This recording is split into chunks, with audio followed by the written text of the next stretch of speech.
I just ran away from home. Okay. And I live in a family of 15. Okay. My 2 little sisters right now. Case 1. The Turpin House of Horrors. Body cam footage from January 2018 shows a 17-year-old girl trembling and disoriented speaking to a police officer. Her voice shakes as she tries to explain what she's escaped from. This is Jordan Turpin, and her courage is about to expose one of the most shocking family secrets in American history. When deputies entered the residence that day, they were met with a stench of garbage, human waste, and deceased pets. What they discovered inside would prove that sometimes the most horrifying prisons exist behind the doors of seemingly normal suburban homes. 13 children, ranging from 2 to 29 years old, were living in complete captivity. They were emaciated, filthy, and terrified. Their bodies were skeletal. Some of the adults weighed less than 80 pounds. One child was found shackled to a bed. The confusion was heartbreaking. When an officer asked about medication, one of the children responded, "What's medication?" They had been so isolated from normal life that they didn't understand the most basic things about the world. From the outside, the Turpins looked like the perfect American family. Social media showed a smiling mother and father with 13 children in matching outfits. There were photos from Disneyland, coordinated church portraits, a seemingly spotless home. To anyone scrolling online, they appeared to be a large, loving, homeschooled family devoted to faith and discipline. Behind those bright smiles was a nightmare beyond imagination. David and Louise Turpin had married young, both raised in strict religious homes. They dreamed of a perfect, God-fearing family. But as their family grew, so did their obsession with control. They isolated their children completely, pulling them out of school and moving from Texas to California, cutting off nearly all contact with relatives. Neighbors rarely saw the children. When they did, the kids were pale, thin, and silent, always walking in a line like soldiers. Inside the house, the illusion shattered. The home was filthy, piled high with garbage and soiled clothes. The children were confined to their rooms for days or weeks at a time, sometimes chained to their beds as punishment. They were allowed to eat only once a day, a few bites of peanut butter or bread, while their parents ordered lavish meals for themselves. Their hair was unwashed, their teeth decayed, their bodies wasting away. The mistreatment evolved slowly over years. Louise spent hours online, obsessed with projecting the image of a devoted Christian mother. She made the children memorize Bible verses and perform choreographed songs while secretly starving and abusing them. David filmed them walking in synchronized lines and kept detailed journals of their punishments. The house became a twisted stage for the performance of perfection, built entirely on fear. For years, no one knew. The Turpins avoided neighbors, covered their windows, rarely opened the door. Extended family assumed the children were thriving homeschool students. But by 2018, one brave teenager decided to risk everything for freedom.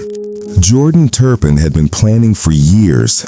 She had secretly kept a cell phone hidden and practiced what she would say if she ever found the courage to call for help. She had never been taught about the outside world. She'd been told it was dangerous, that staying inside was the only way to be safe. But on January 14th, 2018, she climbed out that window anyway. "I thought it was just normal," she said later. "I thought everybody lived like this. I didn't know there was a different way." Her courage saved 12 lives. David and Louise Turpin were arrested that morning. At first, they acted confused, claiming it was all a misunderstanding. But the evidence was overwhelming. Years of physical and psychological torment, deliberate starvation, isolation, and neglect. In court, Louise cried uncontrollably while David sat expressionless. Each child testified privately about the horror they had endured. The judge called it human cruelty at its absolute worst. On February 22, 2019, David and Louise Turpin pleaded guilty to multiple counts, including false imprisonment and child endangerment. They were each sentenced to life in prison with the possibility of parole after 25 years. In the courtroom, some of the now adult children read statements of forgiveness that moved even hardened reporters to tears. One daughter said through sobs, "I love both of my parents so much. Although it may not have been the best way of raising us, I'm glad that they did because it made me the person I am today." The capacity for forgiveness was almost as stunning as the horror itself. But freedom didn't immediately mean safety. The world celebrated the Turpin siblings as survivors, and donations poured in. Yet their next chapter brought new challenges. They entered the foster care system hoping for healing. Then in 2024, a new scandal erupted. The very foster parents entrusted to care for some of the Turpin children were charged with severe mistreatment and exploitation. They were convicted later that year, adding another cruel twist to an already unbearable story. Despite everything, the Turpin siblings have shown remarkable resilience. Today, several live independently, attending college, holding jobs, and advocating for others trapped in harmful homes. They're learning to drive, experiencing restaurants for the first time, discovering what normal life feels like. Jordan Turpin has become a public voice for survivors, speaking softly but powerfully about the night she escaped and how she practiced dialing emergency numbers for years without even knowing what freedom would feel like. The Turpin case remains one of the most haunting examples of hidden evil in modern America. It exposed how carefully managed social media photos, religious language, and the performance of perfection can conceal unimaginable darkness. It raised devastating questions. How could 13 people suffer for decades in a suburban neighborhood without anyone noticing? How many warning signs were missed? The lesson is simple but chilling. Sometimes the most picture-perfect families are prisons in disguise. The smiling photos, the matching outfits, the carefully crafted image, all of it was a mask. And it took one 17-year-old girl who had never been outside alone, who didn't know what medicine was, who had been taught the world was dangerous, to risk everything and save her siblings. Jordan Turpin's 911 call shattered the illusion that evil always looks like what we expect. Sometimes it hides behind prayers and Bible verses. Sometimes it lives in plain sight, waiting for one brave soul to speak the truth. Case 2. Alex Murdaugh. For 100 years, the Murdaugh name meant power in South Carolina's Lowcountry. 3 generations had served as top prosecutors, controlling justice itself. They lived on vast estates, moved through life as if rules were for others. But by 2021, that dynasty was crumbling from within. At its center stood Alex Murdaugh, a man who would destroy everything his family had built. Alex wasn't just another lawyer. He was heir to a legal empire. His wife Maggie and sons Buster and Paul lived with him on Moselle, their 1,700-acre hunting estate. To outsiders, they seemed like Southern royalty. But behind those gates, cracks were spreading fast. The downfall began with Paul. In February 2019, 19-year-old Paul was driving the family boat when it crashed into a bridge. His friend Mallory Beach was thrown into dark waters and lost her life. Paul was intoxicated and reckless. His powerful father immediately used family influence to protect him, calling friends in law enforcement. But this time, people were watching. For the first time, the public questioned the Murdaugh myth. 2 years later, everything collapsed.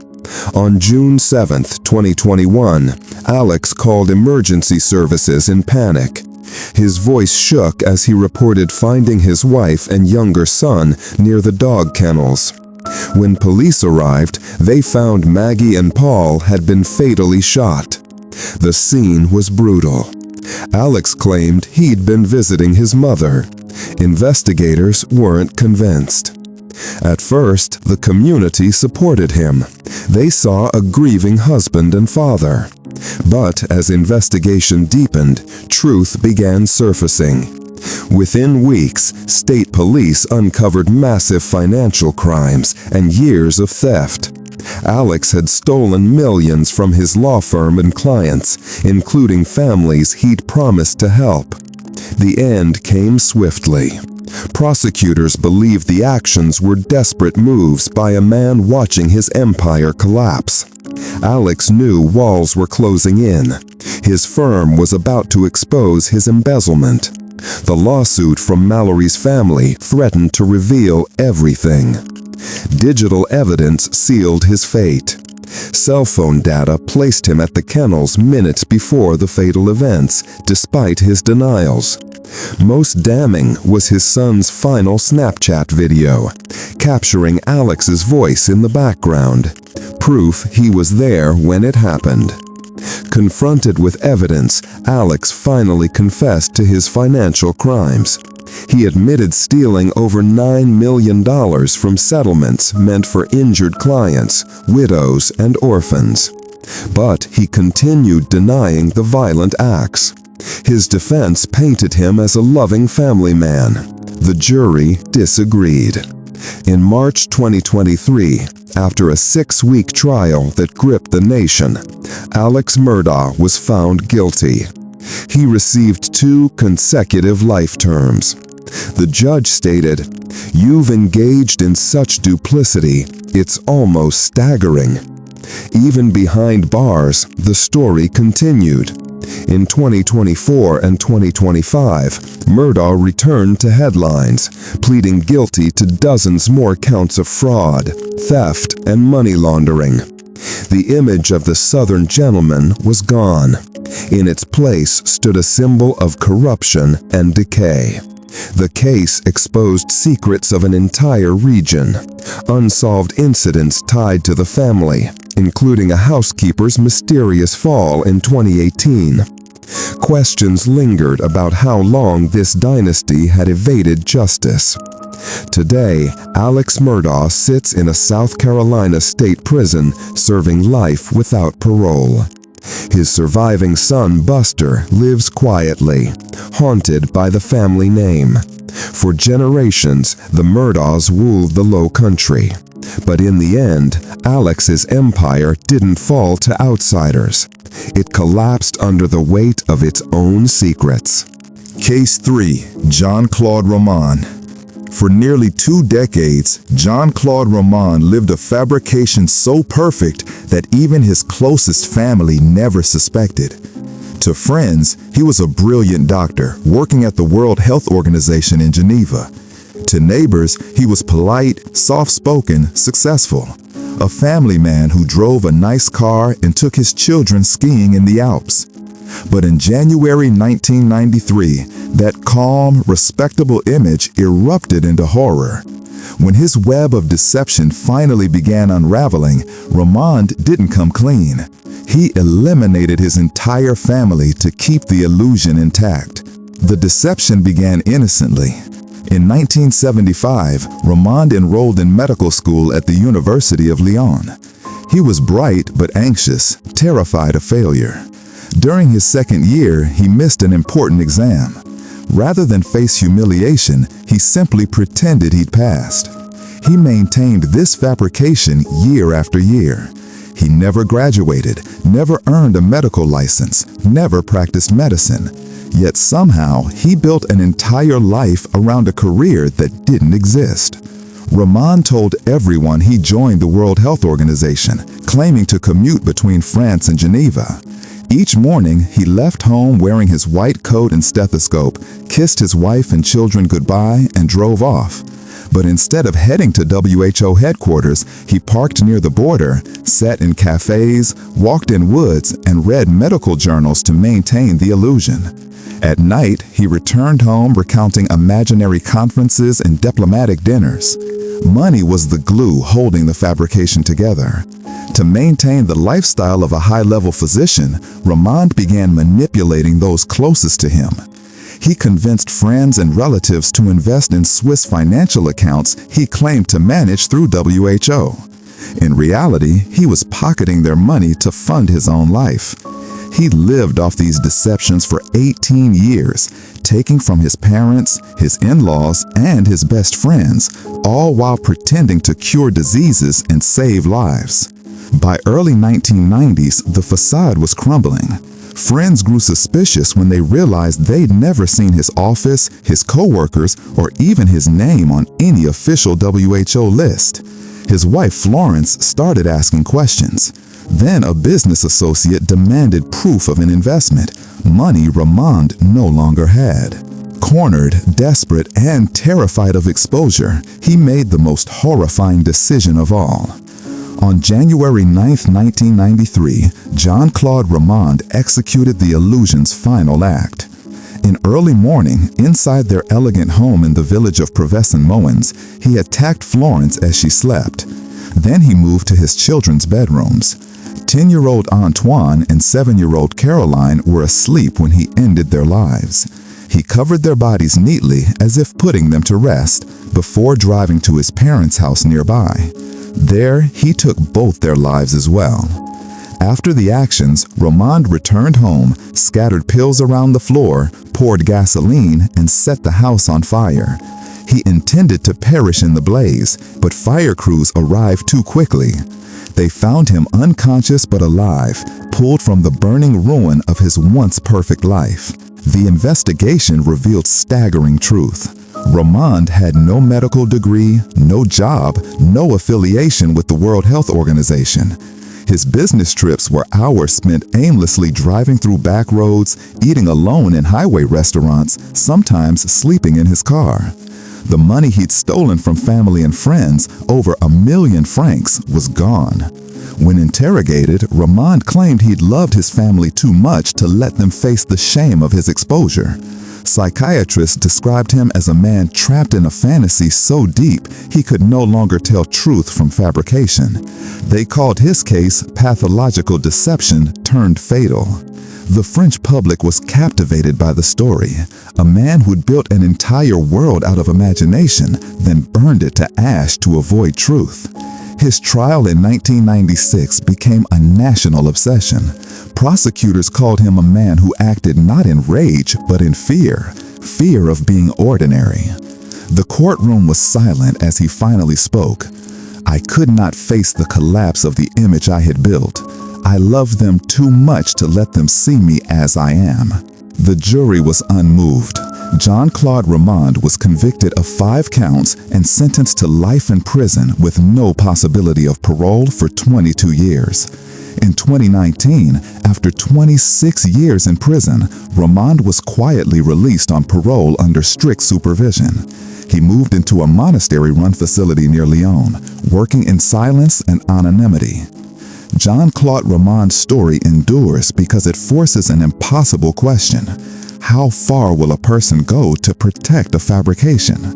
He spent 18 years pretending to heal the world, only to destroy the one thing that truly was his family. Case 4. Josef Fritzl's Cellar. To the people of Amstetten, Austria, Josef Fritzl looked like an ordinary man.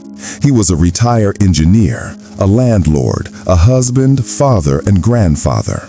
His house sat on a quiet street lined with trees and gardens, the kind of place where nothing bad ever happens. Neighbors described him as strict, private, a little strange, but never dangerous.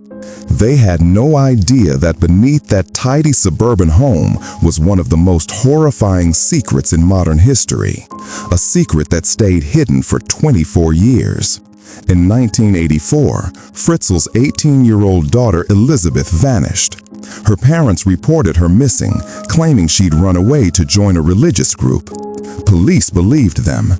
Weeks later, a letter supposedly written by Elizabeth arrived, saying she was safe and didn't want to be found. Her mother wept with relief. But the letter was fabricated, written under duress in the darkness of a cellar no one else knew existed. Josef Fritzl had spent years preparing that cellar.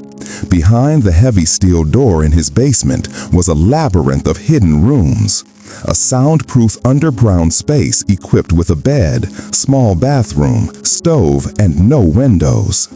He built it himself, brick by brick, under the guise of a nuclear fallout shelter. In reality, it was a prison for his own daughter. On August 28, 1984, he lured Elizabeth into the basement, telling her he needed help carrying a door. When she stepped inside, he locked it behind her. For the next 24 years, she would not see daylight again. What happened inside that cellar is almost beyond comprehension. Josef visited the hidden rooms almost every night, bringing food and supplies. Over the years, Elizabeth gave birth to 7 children. 3 of them, Kirsten, Stefan, and Felix, were forced to live their entire lives underground, never seeing the sky. The other 3 were taken upstairs by Fritzl, who told his wife Rosemary that the infants had been left on the doorstep by Elizabeth, who was struggling to care for them. The 7th child didn't survive infancy. The deception was so complete that even Fritzl's wife, who lived upstairs, never realized her daughter was imprisoned below her feet. Josef maintained total control of both worlds, the dutiful patriarch above, the tyrant and jailer below. For years, authorities questioned why Elizabeth's abandoned babies appeared at the same address, but Josef always had an answer. He forged letters in Elizabeth's handwriting, and everyone believed him. In April 2008, the nightmare finally collapsed. 19-year-old Kirsten, the eldest cellar child, fell critically ill. Elizabeth begged her father to get medical help. Josef, realizing she might not survive, finally brought Kirsten to a hospital. But doctors were alarmed. The girl was pale, malnourished, and had clearly lived without sunlight her entire life. When they appealed for her mother to come forward, police reopened Elizabeth Fritzl's missing person case. The next day, Elizabeth herself appeared at the hospital. When investigators questioned her privately, Elizabeth finally spoke words she'd been forbidden to say for 24 years. "My father did this to me." The rescue that followed stunned the world.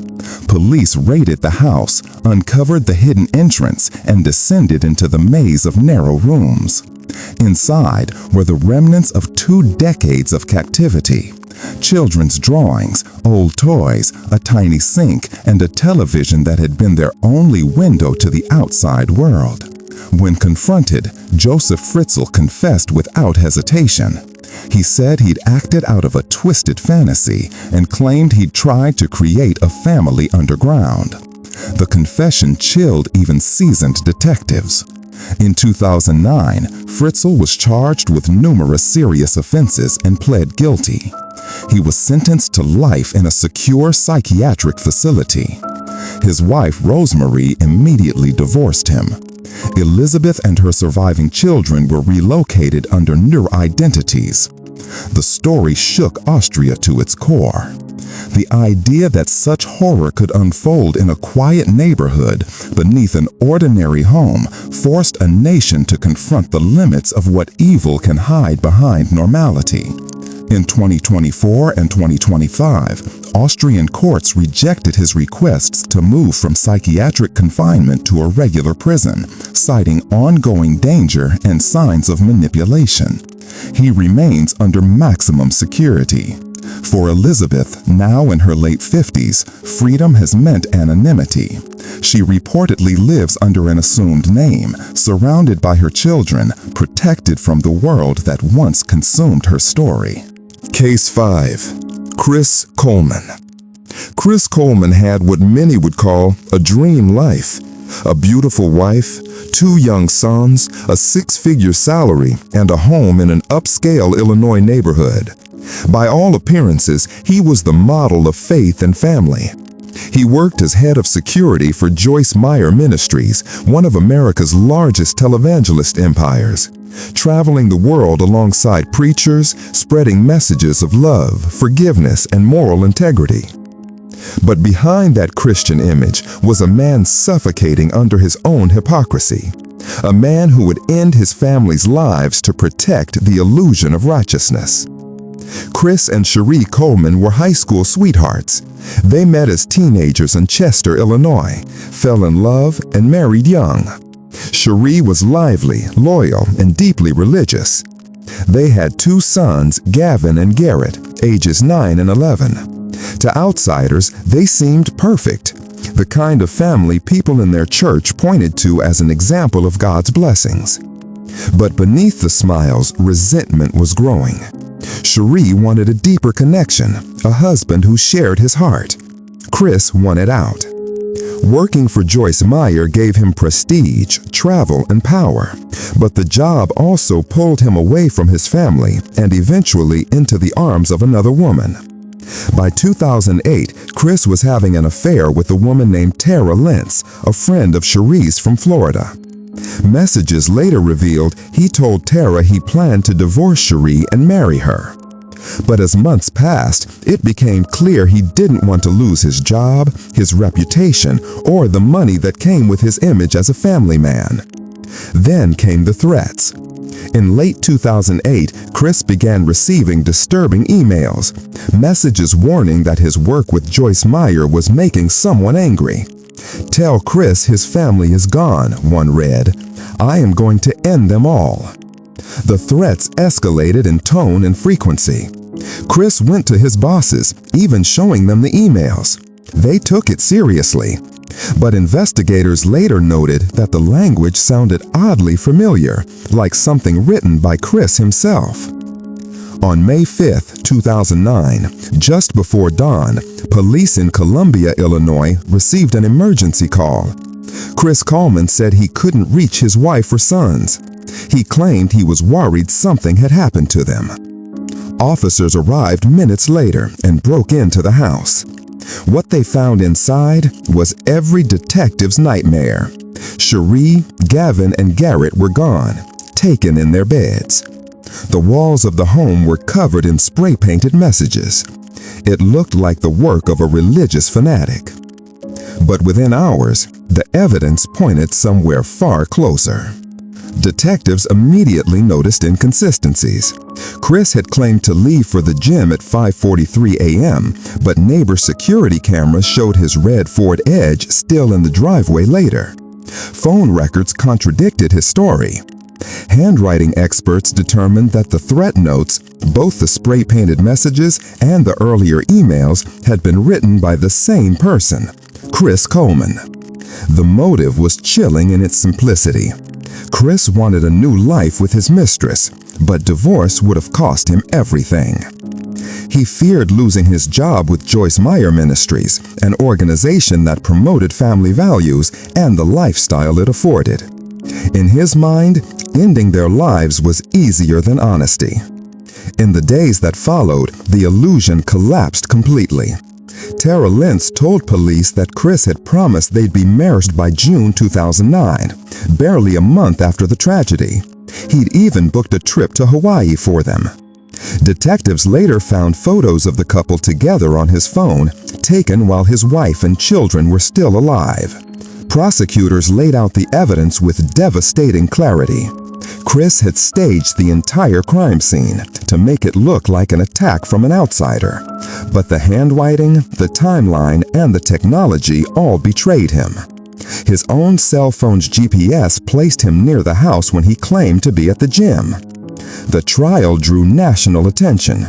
People couldn't comprehend how a man who guarded one of the most famous Christian figures in the world could take his own family's lives in cold blood. The hypocrisy was staggering.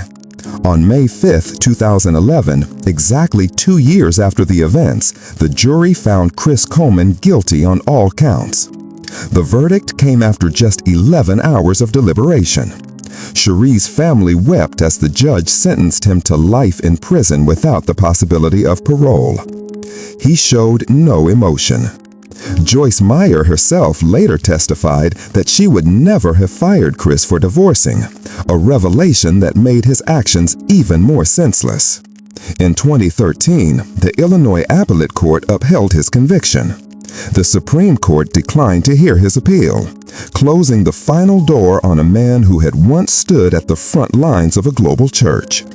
In prison, Coleman has remained mostly silent, occasionally sending letters claiming he's innocent. But the evidence and the sheer calculation of his act left no room for doubt. His name is now synonymous with betrayal. A man who acted not out of rage, but out of vanity and fear of losing face. He proved that sometimes the most dangerous people in faith aren't the ones outside the church, but the ones standing guard at its doors. Case 6. Mick Philpott. In the early 2000s, the British media couldn't get enough of Mick Philpott.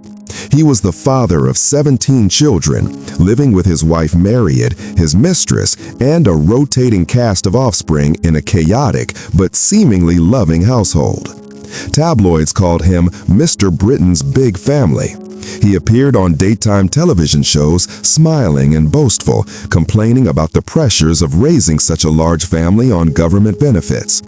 His story was used to spark national debates about welfare, morality, and modern family life. He relished every second of it. But behind the grin and the media circus was something far darker. A manipulative, violent narcissist who would eventually end 6 of his own children's lives to feed his ego and reclaim control. Tito Next Philpott's rise to infamy began long before the tragedy that made him a household name.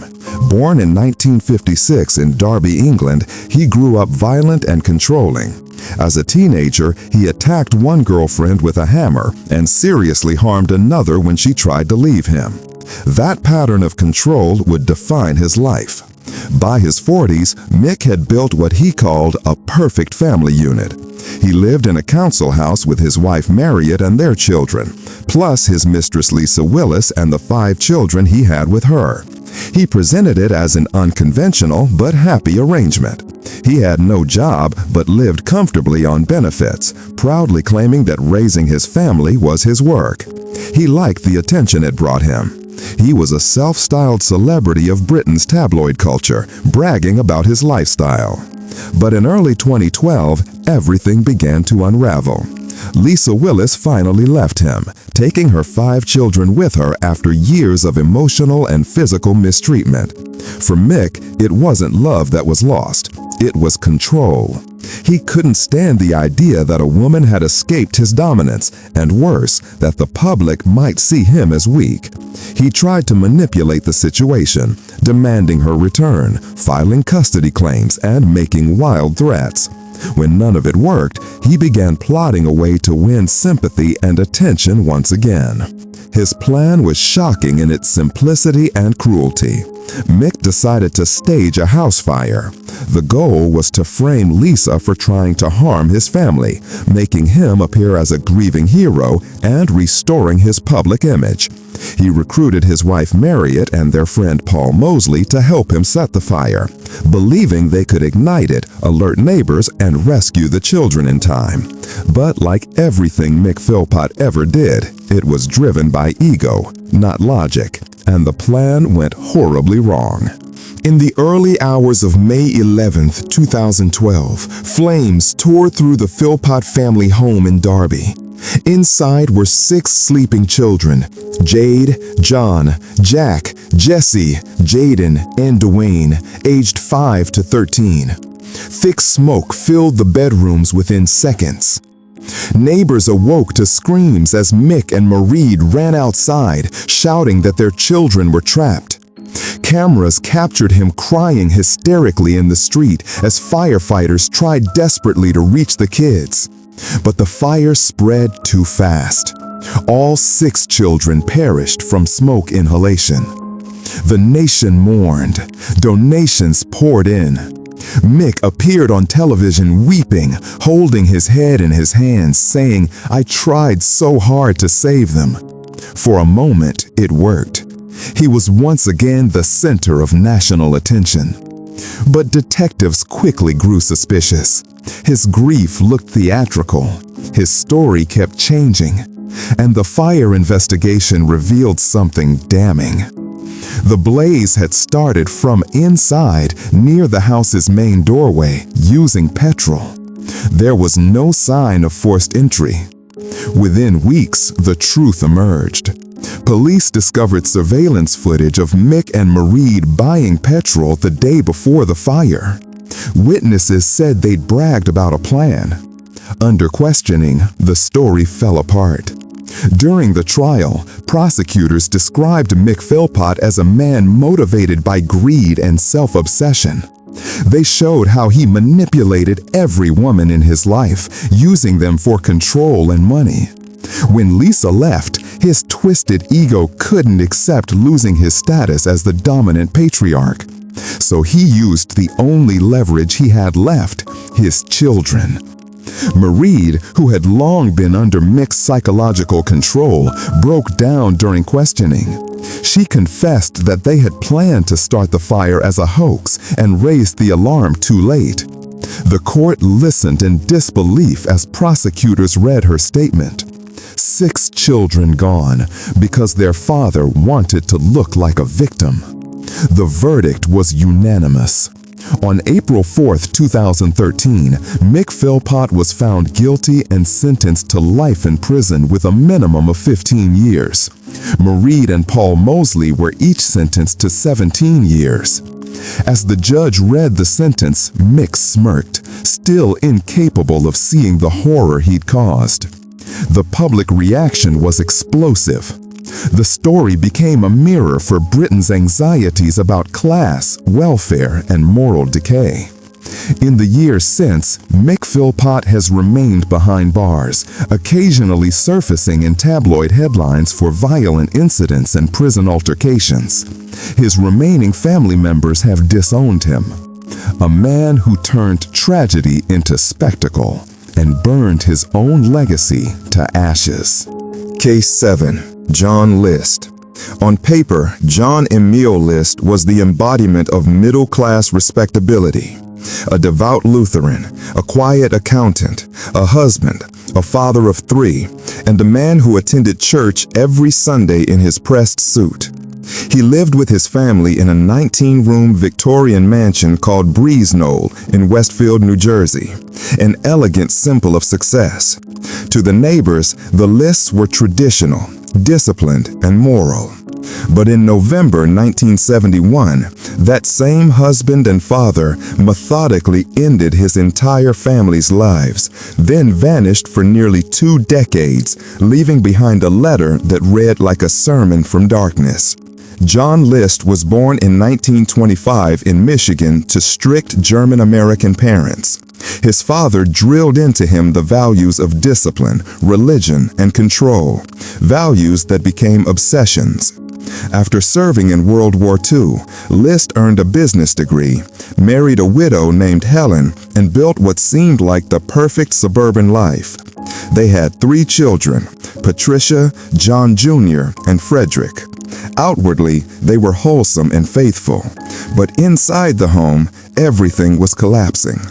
Helen suffered from health problems and alcoholism. John considered divorce sinful and instead retreated into silence. His career began to falter. He lost one accounting job after another, too proud to tell anyone. By 1971, he was unemployed, deeply in debt, and living off his mother's savings. Still dressing in a suit every morning and pretending to go to work. He'd sit at the train station all day reading the paper before returning home as if nothing were wrong. To outsiders, nothing looked unusual. The lawn was trimmed, the family attended church, and the children excelled in school. But in John's mind, the illusion was fracturing. He believed the world was falling into moral decay, that television, rock music, and modern culture were corrupting his family's souls. Combined with financial collapse and shame, it created a terrifying conviction.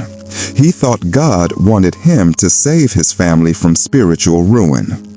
On the morning of November 9th, 1971, John List put on a dark suit, loaded 2 pistols, and set his plan in motion with chilling precision. First, he took his wife Helen's life in the kitchen as she drank her morning coffee. Then he walked upstairs and did the same to his mother Alma. When his daughter Patricia and younger son Frederick returned from school, he met them in the hallway. Finally, he waited for his oldest son John Jr. to come home from soccer practice, the boy who looked up to him the most. He arranged the remains of his wife and children on sleeping bags in the ballroom beneath the mansion's stained glass ceiling. He left his mother's body upstairs covered with a towel. Then, like an accountant balancing a ledger, he wrote a 5-page confession letter to his pastor, explaining that he had ended his family's lives to ensure their souls reached heaven. He said he feared they were losing their faith, and that this was the only way to reunite them with God. After cleaning the scene, List cut his own image out of every family photograph to delay identification, turned the thermostat down to slow decomposition, and walked out of the mansion. He withdrew the last of his mother's savings, drove to the airport, and disappeared. For nearly 18 years, no one knew where he was. The mansion remained dark. Neighbors thought the family had gone on vacation. Eventually, police entered the house and found what reporters later called a mausoleum of silence. Organ music was still playing on the intercom system. The bodies were neatly arranged, decomposing beneath the skylight. The case baffled America, a devout accountant turning violent. No rage, no insanity plea, just cold conviction. Over the years, Breeze Knoll became infamous, attracting ghost stories and true crime documentaries. But John List was gone, living under a new name, Robert Clark. He moved to Denver, remarried, joined a Lutheran church, and resumed life as a quiet accountant, blending back into society like a ghost in plain sight. His capture in 1989 came through one of the most famous moments in television crime history. America's Most Wanted aired a segment on the List case using a clay age progression model sculpted by forensic artist Frank Bender. The bust showed an older List with glasses and receding hairline, a hauntingly accurate likeness. Within days, a neighbor in Virginia recognized the face.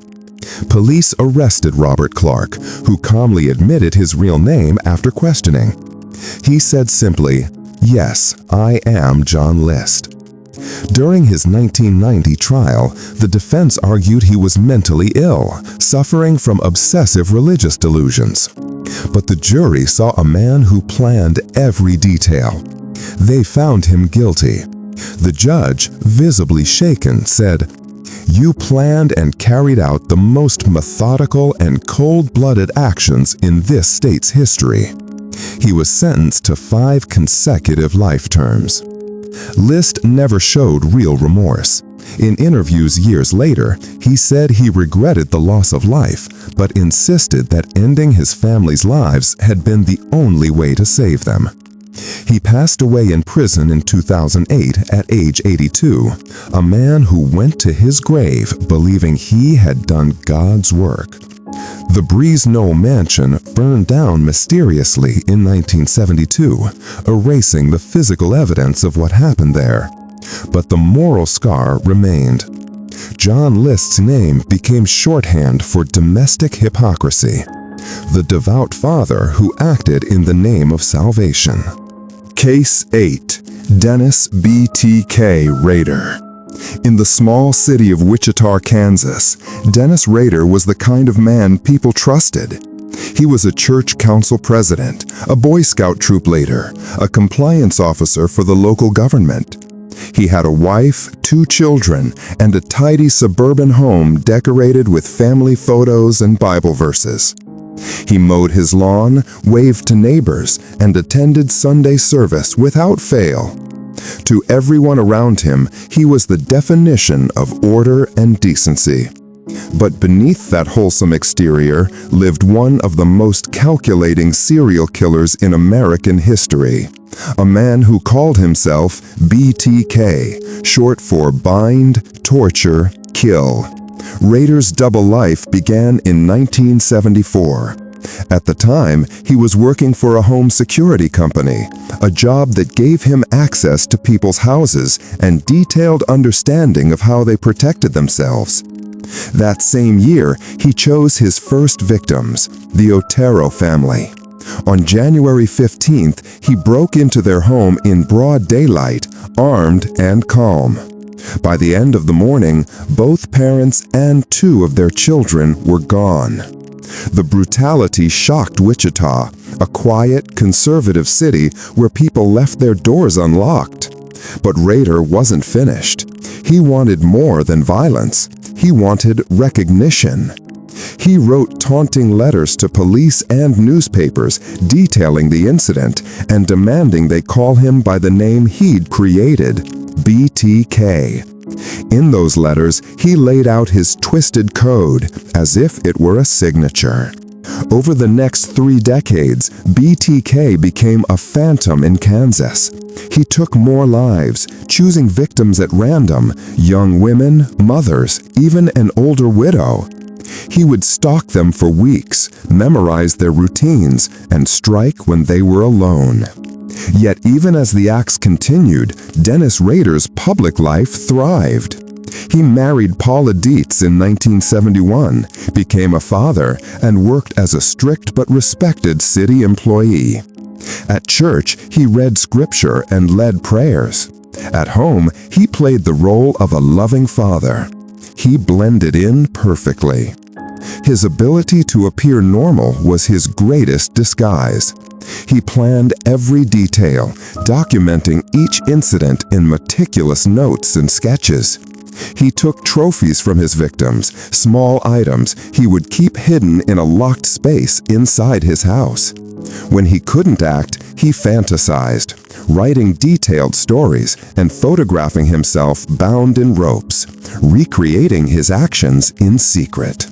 To him, BTK wasn't a hobby. It was his real identity. The incident stopped after 1991, or so it seemed. For more than a decade, BTK went silent. Wichita moved on.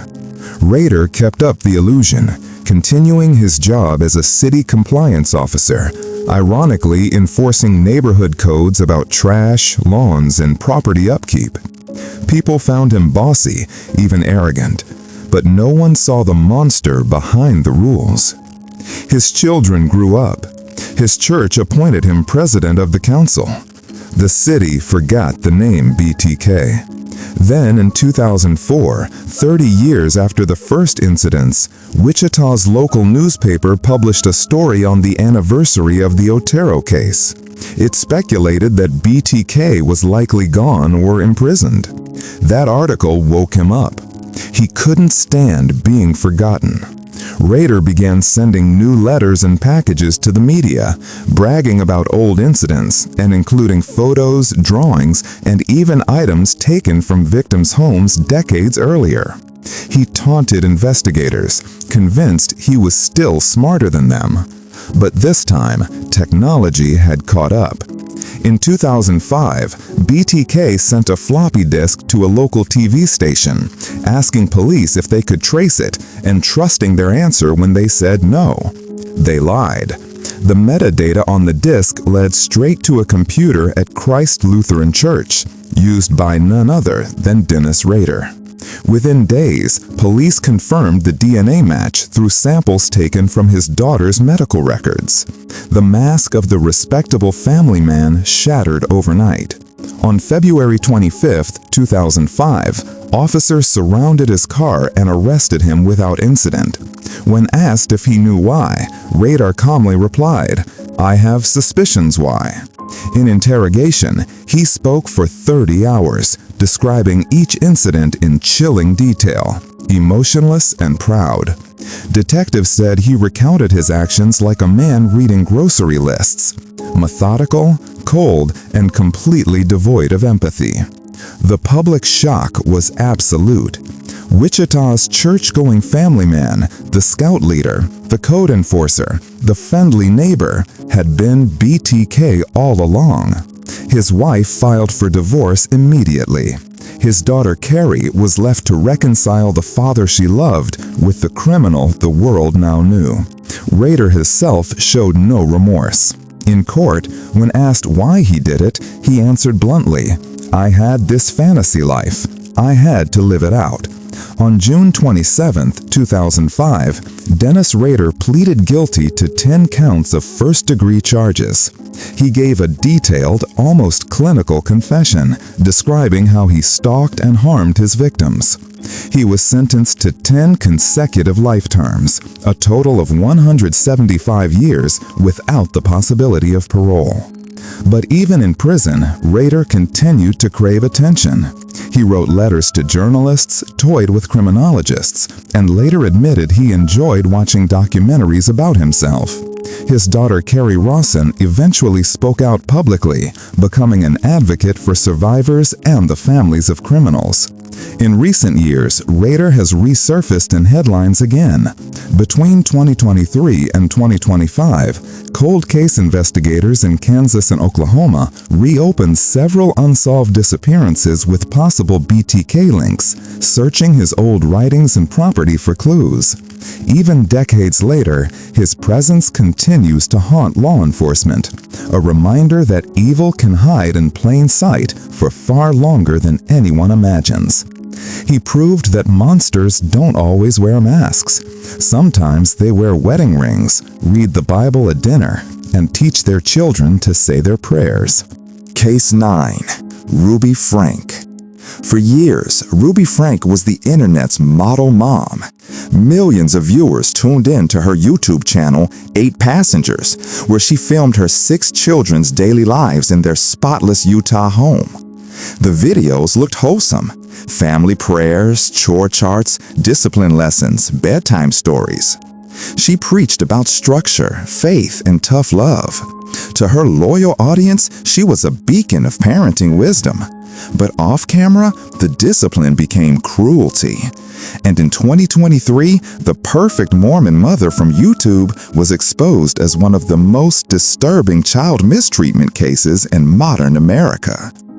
Ruby and her husband Kevin built their channel from humble beginnings.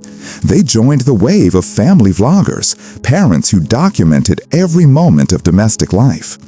Ruby's brand was strict parenting wrapped in Christian values. She lectured viewers on obedience, responsibility, and consequence. The videos often showed her children tearfully repenting for small mistakes, forgetting lunch, misbehaving in class, or refusing chores. Ruby called it training. Her followers called it bravery. The truth was that it was conditioning, teaching an audience that suffering was moral. At its peak, 8 Passengers had over 2.5 million subscribers. Ruby's videos generated millions of views and sponsorships from major brands. She became an influencer for the idealized American family. But those who watched closely noticed something darker. Her punishments grew harsher, her tone colder. In one now infamous video, she admitted to denying her son food for forgetting his lunch, saying it's his responsibility to be hungry. Another showed her daughter sleeping on a beanbag for months as punishment. Critics began calling her methods mistreatment disguised as parenting. When Kevin moved out of the family home in 2021, Ruby's control intensified. Around that time, she partnered with a woman named Jody Hildebrandt, a self-proclaimed life counselor and founder of a group called Connections. Jody preached extreme accountability therapy, telling parents that children's mistakes were signs of wrongdoing and that isolation was a form of purification. Together, Ruby and Jody became inseparable. They filmed seminars, ran workshops, and posted videos accusing followers of being morally lazy. In reality, they were building a system of psychological control that turned Ruby's household into a cult-like environment. By 2023, Ruby's online presence had grown erratic. The once cheerful vlogs were replaced by lectures about repentance, confession, and punishment. Her children disappeared from the channel. Fans speculated that the older ones had left home. No one realized that the younger two were trapped in conditions that would later horrify the nation. On August 30th, 2023, everything unraveled. In Ivins, Utah, a neighbor called emergency services after a 12-year-old boy, Ruby's son, escaped through a window of Jodi Hildebrandt's home. He was emaciated, covered in duct tape and rope marks, with open wounds on his arms and legs. When police entered the home, they found his 10-year-old sister in similar condition, thin, filthy, and terrified. The children said they were punished for wrongdoings. The story spread across the internet within hours. The YouTube mom who'd built a career preaching family values was now under arrest for felony child harm. Investigators described the home as a scene of starvation and psychological torment. The same woman who had once given parenting advice to millions had turned her philosophy into a system of cruelty. As the details surfaced, shock turned to outrage. Viewers rewatched old 8 Passengers videos, now seeing them through a chilling new lens. The stern tone, the punishments, the emphasis on obedience through suffering, it had been warning signs all along. Former fans flooded social media with apologies for not recognizing what was happening. Ruby Franke and Jodi Hildebrandt were charged with 6 counts of aggravated child harm. The evidence was overwhelming. Texts, journals, and videos documenting their methods. They called it correction. Prosecutors called it systematic cruelty. Ruby's husband Kevin, who had been living separately, cooperated fully with authorities. He told investigators that he'd been estranged from Ruby's growing extremism for nearly 2 years and had no idea the mistreatment had escalated so far. In court, Ruby's transformation was almost unrecognizable. Gone was the smiling vlogger who filmed holiday mornings and family devotionals. She appeared gaunt, expressionless, dressed in gray jail scrubs. During her plea hearing, she wept and admitted everything. "I chose to follow someone who convinced me that evil was good," she said, referring to Hildebrandt.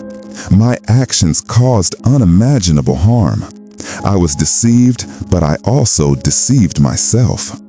On February 20th, 2024, Ruby Franke was sentenced to 4 consecutive prison terms of 1 to 15 years, effectively up to 60 years in total. Hildebrandt received an identical sentence. The judge called their behavior a distortion of love turned into domination. After the sentencing, Ruby's older children, who had escaped years earlier, spoke publicly for the first time. They thanked the neighbors who called for help and the officers who saved their siblings' lives. They said they were rebuilding slowly, out of the shadow of their mother's online empire. The case sent shockwaves through the influencer world. It forced audiences to question the culture of family vlogging, the monetization of children, the illusion of perfection, the pressure to perform happiness for profit.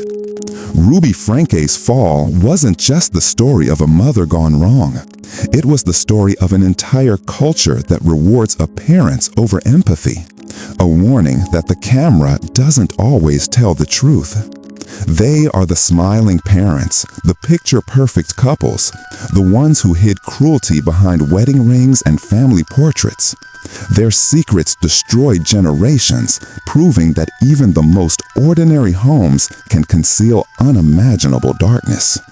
If you found this exploration into the world's most twisted family secrets compelling, please hit the subscribe button for Crime Lens and turn on notifications. Share your thoughts in the comments below. Which family stories shocked you the most?